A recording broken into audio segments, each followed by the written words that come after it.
All right, so empire is upheld and maintained in the modern world in a few different ways, right? So you've got economic power is probably the number one thing, or at least it's up there. Economic power, it can look a lot of different ways. It looks like a capitalist system that exists to exploit people's labor and take as much value from them as possible.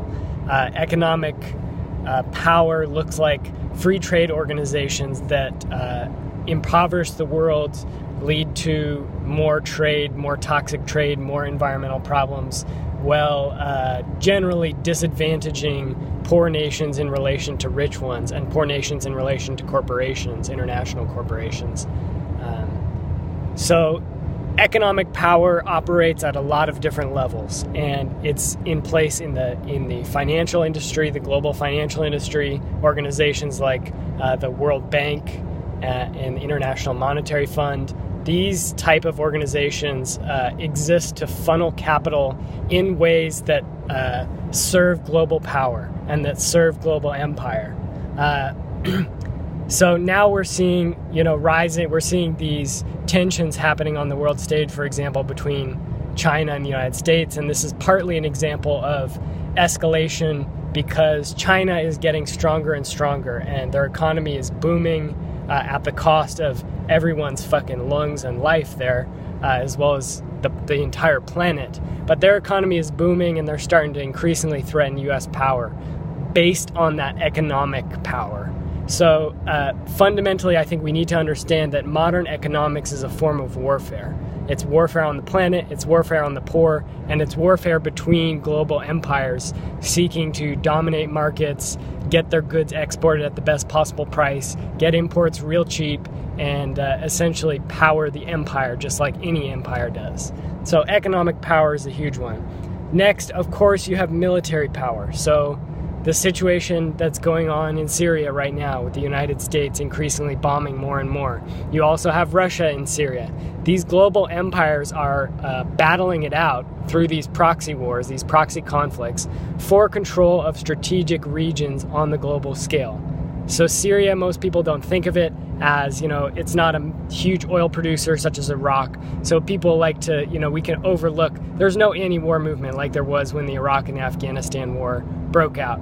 The anti-war movement is shrunk, and I think that reflects in part the increasing intelligence with which military maneuvers are being carried out by the U.S. government. I think they looked at the mass public opposition, not only in the U.S. but elsewhere, the mass public opposition to the invasion of Iraq and Afghanistan, and they realized that they needed to change their strategy. Even though they got their way, even though they went in there and bombed the shit out of those places for oil, for exploitation of resources, for control of pipeline routes, critical pipeline routes between Central Asia and Europe, for the mineral wealth that can be found underneath Afghanistan, especially trillions of dollars of it. Even though they got what they wanted there, they realized from that experience that they could be better serving their global empire through clandestine warfare and through proxy wars. So now we're moving back into like a Cold War type scenario where there are all these conflicts happening on a global scale, and the United States and other empires are involved in all of them for their own benefit, for their own power. So Clausewitz said that, of course, war is simply an extension of politics. And that's how we need to understand it, is that these empires are using warfare to advance their political agendas. And like any empire, generally their political aims are expansion, growth, control, power, wealth. So beyond, those are probably the two main pillars in the world today in terms of main power. But another main one is media power, propaganda power. And we don't think of that as often as being a form of hard power, but it is. And it operates in the same scope and the same scale, global scale, that the economic power and the military power is projected by empire today. So Hollywood, mainstream media, the stories that we hear every day, the increasingly dominant digital platforms like YouTube and Facebook and so on, television shows, Netflix, all of these media powers are used ultimately to promote the agenda of empire. So sure, you might get the occasional documentary that advances the cause of social justice and resistance to empire, but it's so rare you can basically say it does not happen.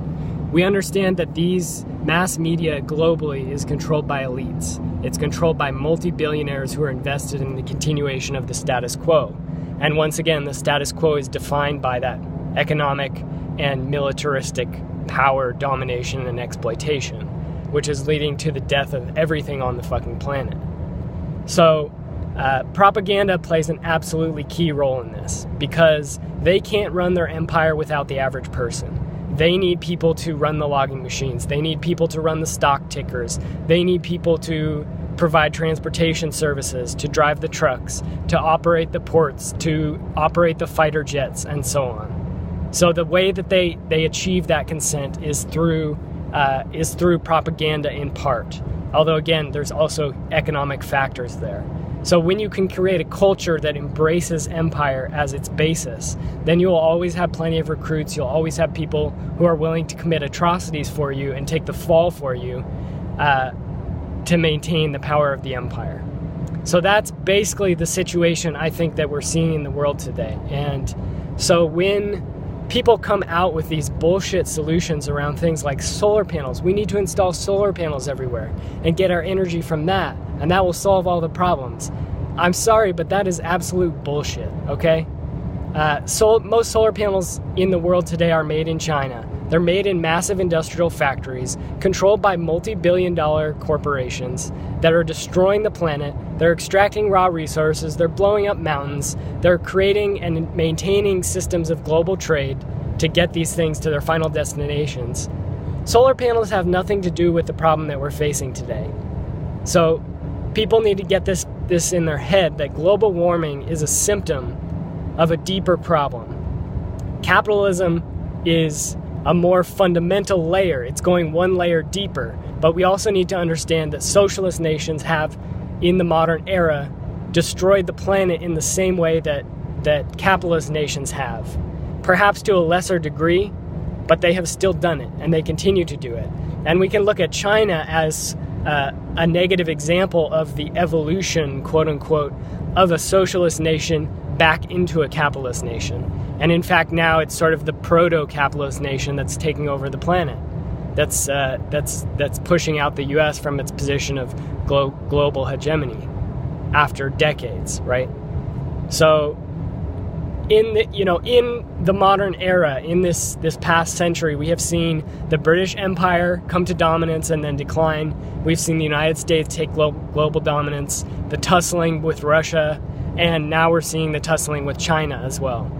So this is all part of the games of empire, and the rest of us, the planet, the poor, are being ground underneath their heels. This is a brutal, brutal system, and they're willing to do whatever they can to maintain that system.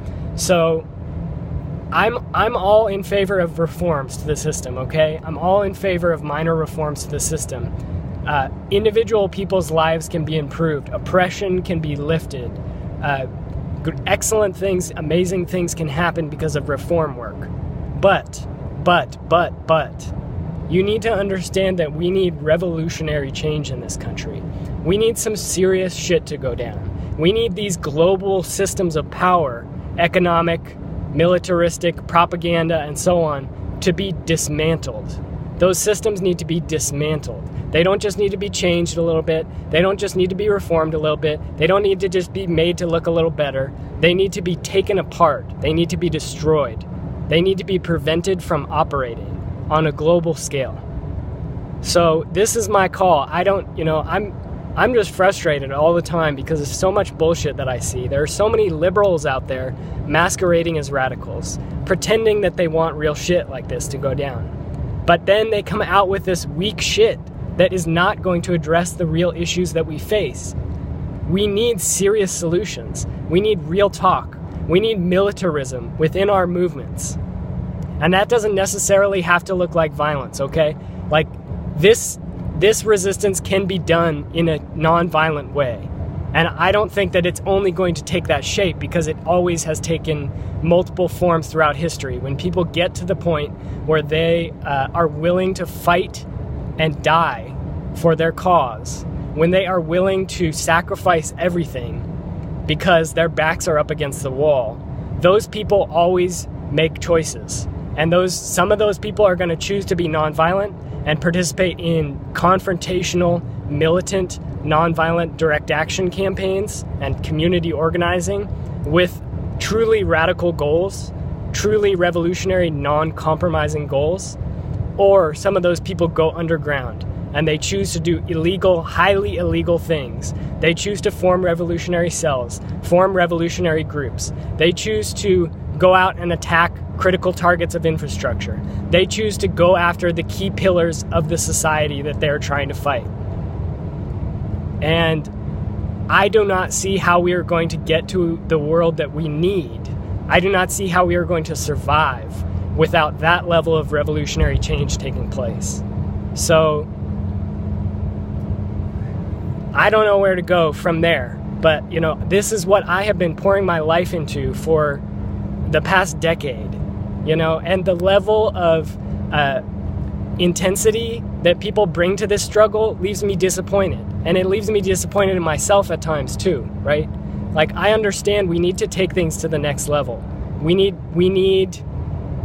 to get extremely serious. We're in a dire fucking situation. And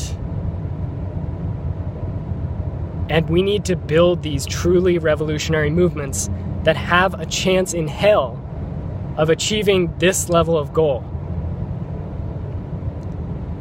So there are organizations and there are people doing this work out in the world. There are people who understand how bad it is, who understand what we need. There are communities. I'm involved in those communities.